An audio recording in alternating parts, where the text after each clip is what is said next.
Ex-Minister T.A. Syam Kumargi workersingna Andro A sigi manung chana leba yum taraga humdoi amang ata thokalambata natana makhong mari panba gari taruk amadi gari macha ani akai toy thokalamle haina maral sirakli thawdok asi ngarang numidang pung 9 lom taba duwaidagi hauraga numidang pung taraga mathoi makhai rom taba fawbada Andro Sanabad Andro Mamang Laikai Chambra Laikai Awang Laikai Kunou Maring Thel amadi Chingdong da thokibani hairi masing yamlaba ex-minister Syam Kumargi workersingna mi siba yaba khutlai nongmai kapa nung langsinba amadi thang ten sisinaduna yum taraga humdoi asida thamba pochai kaya amang ata thogalambani haina lekai miyamna phongdorokli thawdok adubu lekai tarit asigi miyamna awang mathakta yaningda phongdorokpuga loinana athuba matamda mijeng changbinaba mari lenaba singi pungning chingsilakli thawdok aduda chaitheng nangnaba imung manunggi miyoisingna phongdorakpada imungsing asi haukiba Manipur Assembly Mikhalda ex-minister asigi akanba worker oina chelamlaga pothaduna leiba ngaktani ngarangi thawdok aduda ex-minister Syam Kumar mahaki mananupa Rabi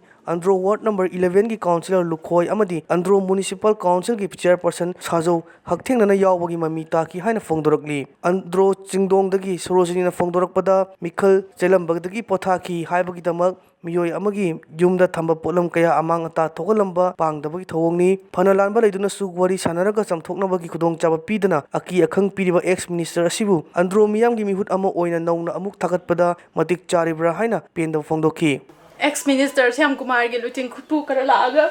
yum mayamam thugai me chakhumna lei pojai loi thugai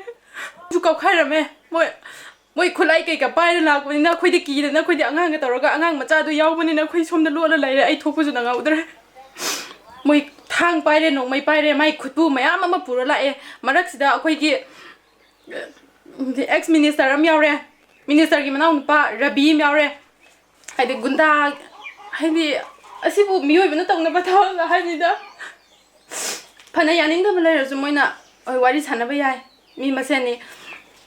yumda laaga angang nubi lairiba yumsida moidi angang nubi angang laitabra ba moigidi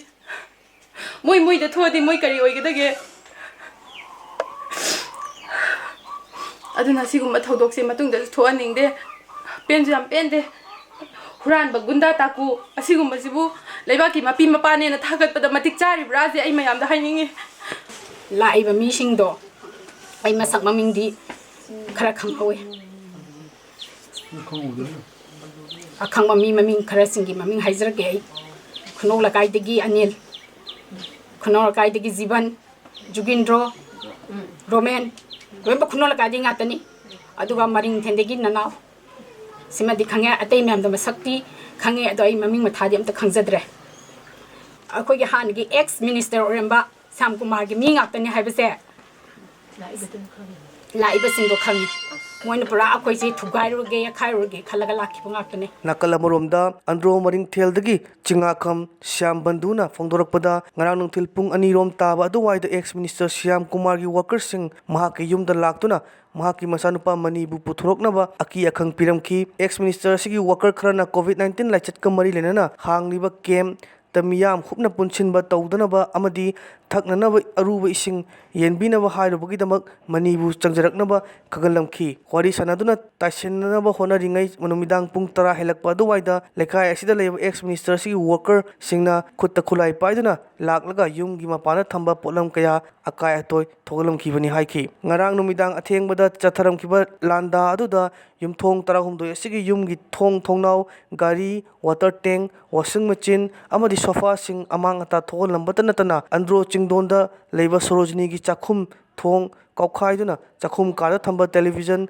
water filter amadi electric induction heater sing thugairamki Syam Kumar gi worker sing hai dare makhoi silaga moida natana phulon gi mayam am solaya makaro ni mayam am so laga thong kaukhai da gari dawda phugai dawgi moi tawe madar yai khoi si oge khoi madisi putho sina ba khoi na pungani ahum dabai dai to puthok sage bo yadana moina khoi kaure ichili nausi moi kanu si skun jida kaure ga soidang nare khoi pungani da puthok sarge da aduga khoi na moina su kari su taw haloroi hairaba khoi na su tawroi hairaba adugi tontangi pung tara ma thoi tara gan si da moi kari tara la aga balap thi number 1 balap se nan thugai ko ꯂꯥꯛꯄꯒ ꯄꯨꯂꯞꯁꯤ ꯃꯣꯏ ꯄꯥꯛ ꯊꯨꯒꯥꯏ ꯑꯗꯨꯗꯤ ꯃꯣꯏꯁꯤ ꯃꯊꯣꯡ ꯃꯔꯝ ꯈꯪꯗꯅ ꯃꯣꯏꯁꯤ ꯀꯣꯡ ꯀꯥꯡ ꯇꯧꯔꯒ ꯃꯣꯏ ꯒꯥꯔꯤ ꯇꯔꯥꯃꯨꯛ ꯂꯥꯛꯑꯒ ꯑꯗꯨꯃꯥꯏꯅ ꯇꯧꯔꯒ ꯊꯨꯒꯥꯏꯔꯝꯃꯦ